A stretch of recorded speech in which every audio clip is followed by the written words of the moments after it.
ये बताइएगा कि ये जो ज़िमनी इलेक्शंस होने वाले हैं जिसमें इतने सारे मेरे पास हाईलाइट हुए हैं, मुनारिफ अरकान जिनको मुस्लिम लीग नून ने टिकट दे दिया है, ज़रा आप पहले मुझे बताइएगा कि आप लोगों की तैयारी कैसी है और इलेक्शन कमीशन पर जो आप लोग कह रहे हैं कि ये पार्टी बना हुआ है इनकी, वो किस तरीके से फिर होंगे यहाँ के ज़िमनी इलेक्शंस? सुमैया, इलेक्शन कमीशन को जब हम एक पार्टी का नाम देते हैं तो उसके पीछे कुछ ऐसे हकाइक हैं जिनको इलेक्शन कमीशन उनसे इनकारी नहीं हो सकता।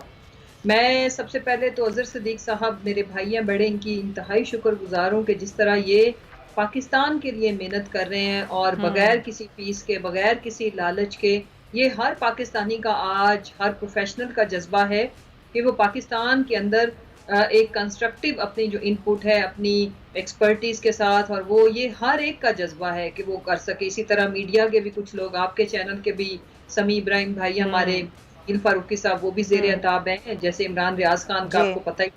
इसी तरह देखें, इलेक्शन कमीशन को हम पार्टी क्यों कहते हैं?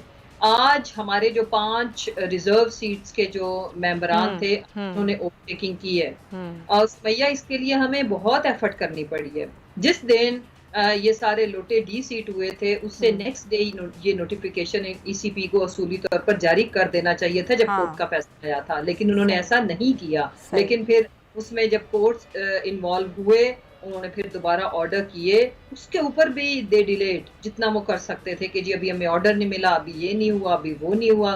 जिनके खिलाफ इन्होंने कार्रवाइयां, जिनको मैं इंतकामी कार्रवाइयां कहती हूँ, वो करनी हो तो ये कोई टाइम नहीं लेते। फिर उसके बाद हम बात कर लेते हैं एक मशहूर ज़माना केस जिसकी वजह से पाकिस्तान की सबसे पॉपुलर जमात, सबसे ऑनेस्ट, मैं इसलिए कहती हूँ कि हमने फैक्ट्स एंड फिगर्स जो ईसीपी को दिए थे वो किसी और सियासी जमात ने सुमैया आज के दिन तक नहीं दिए। तो इन्होंने हमारी ये एक दरख्वास्त थी जो कि जायज़ है, मुनासिब है, कि पाकिस्तान तहरीक इंसाफ से बहुत पहले बहुत सारी सियासी जमातें जो हमसे बड़ी थी, PMLN हो गई, उसके अलावा हम 11 पीडीएम की, चलो छोटी जमातों पे ना जाओ, 11 पीडीएम की जमातों की बात कर पीपल्स पार्टी है ज़ाहिर।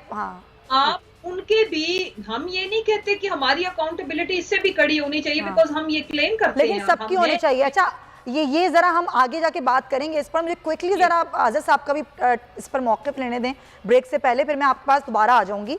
आज़ाद साहब, आपने एक दरख्वास्त दायर की है, ज़रा मुझे उस हवाले से बताइएगा कि जो मुनारिफ अरकान हैं जिनके ये सारे टिकट्स बांट दिए गए हैं और उनकी टिकट पर इलेक्शन लड़ेंगे, जिन्होंने अपने वोट से नाराज़ किया था, आप कानूनी जंग किस तरह से लड़ रहे हैं इसकी?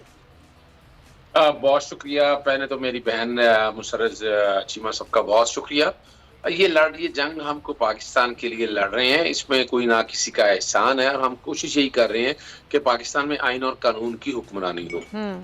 सुप्रीम कोर्ट ने जो फैसला दिया था मुनारिफ अरकान के बारे में, वफाकी हुकूमत को डायरेक्शंस थी कि आप 63(1)(p के तहत जो मुनारिफ अरकान है, क्योंकि ये कैंसर लफ्ज इस्तेमाल हुए हैं, कैंसर, और इसको खत्म करना है, इनके हवाले से कानून साजी बनानी है। मैं इनको याद कराता रहा, मैंने पहले खत लिखा वजीर आजम को, वजीर कानून को, फिर दोबारा खत लिखा। मैं ये जजमेंट आने के फौरन बाद मैंने कर दिया, किसी ने कुछ ना किया। फिर मैंने इलेक्शन कमीशन को लिखा कि इनको इलेक्शन लड़ने से रोका जाए, और उसकी मेन वजह ये है कि एक आदमी जो बेईमानी कर रहा था, अमानत में खयानत कर रहा था, उसको डी-सीट किया, लेकिन वो सजा कम थी। हम तो सजा फॉर लाइफ लेकर जाना चाहते थे, नहीं किया इन्होंने। अल्टीमेटली इलेक्शन कमीशन को कहा कि इनके नॉमिनेशन पेपर जो है या तो रिजेक्ट कीजिए। आपने ये दरख्वास्त जमा करवा दी है, उसका कोई जवाब आया?